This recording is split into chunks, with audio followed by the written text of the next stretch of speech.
11واں سپارہ سورہ توبہ کی آیت نمبر 121۔ اللہ رب العزت کا فرمان عالی شان ہے، وَلَا يُنْفِقُونَ نَفَقَةً صَغِيرَةً وَلَا كَبِيرَةً، اور جو کچھ خرچ کرتے ہیں چھوٹا یا بڑا، وَلَا يَقْطَعُونَ وَادِيًّا، اور جو نالہ طے کرتے ہیں، إِلَّا كُتِبَ لَهُمْ،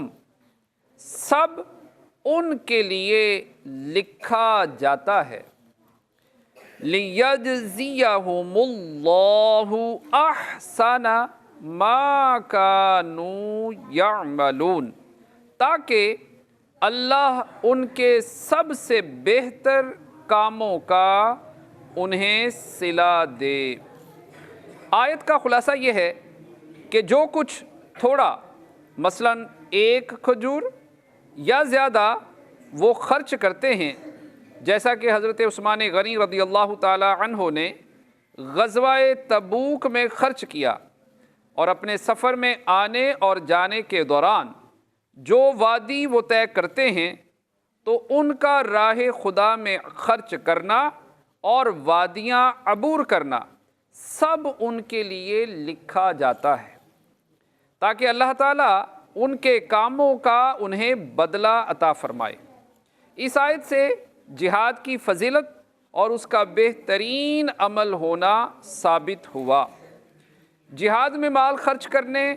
اور جہاد میں شریک ہونے کے فضائل بکثرت احادیث میں مذکور ہیں۔ ان میں سے 5 احادیث یہاں بیان کی جاتی ہیں۔ حضرت خریم بن فاتق رضی اللہ تعالیٰ عنہ سے روایت ہے، رسول اللہ صلی اللہ تعالیٰ علیہ وآلہ وسلم نے ارشاد فرمایا، جو اللہ تعالیٰ کی راہ میں کچھ خرچ کرے تو اس کے لیے 700 گنا لکھا جاتا ہے۔ حضرت انس رضی اللہ تعالیٰ عنہ سے روایت ہے، حضور اقدس صلی اللہ تعالیٰ علیہ وآلہ وسلم نے ارشاد فرمایا، اللہ تعالیٰ کی راہ میں صبح کو جانا یا شام کو جانا دنیا و ما فیہا سے بہتر ہے۔ حضرت ابو امامہ رضی اللہ تعالیٰ عنہ سے روایت ہے، رسول اکرم صلی اللہ تعالیٰ علیہ وآلہ وسلم نے ارشاد فرمایا کہ 3 شخص ایسے ہیں کہ جو اللہ تعالیٰ کی ذمہ داری میں ہیں۔ نمبر 1، وہ شخص جو اللہ عز و جل کی راہ میں جہاد کے لیے نکلے، وہ اللہ تعالیٰ کی ذمہ داری میں ہے، حتیٰ کہ اسے موت آ جائے تو جنت میں داخل فرما دے، یا اجر اور غنیمت کا مال لے کر واپس کرے۔ نمبر 2، وہ شخص جو مسجد کی طرف چلے، وہ اللہ تعالیٰ کی ذمہ داری میں ہے۔ نمبر 3، وہ شخص جو اپنے گھر میں سلام کر کے داخل ہو، وہ اللہ تعالیٰ کی ذمہ داری میں ہے۔ حضرت ابو ہریرہ رضی اللہ تعالیٰ عنہ سے روایت ہے، نبی کریم صلی اللہ تعالیٰ علیہ وآلہ وسلم نے ارشاد فرمایا، اللہ عز و جل کی راہ میں جہاد کرنے والے کی مثال اس کی سی ہے جو دن کا روزہ دار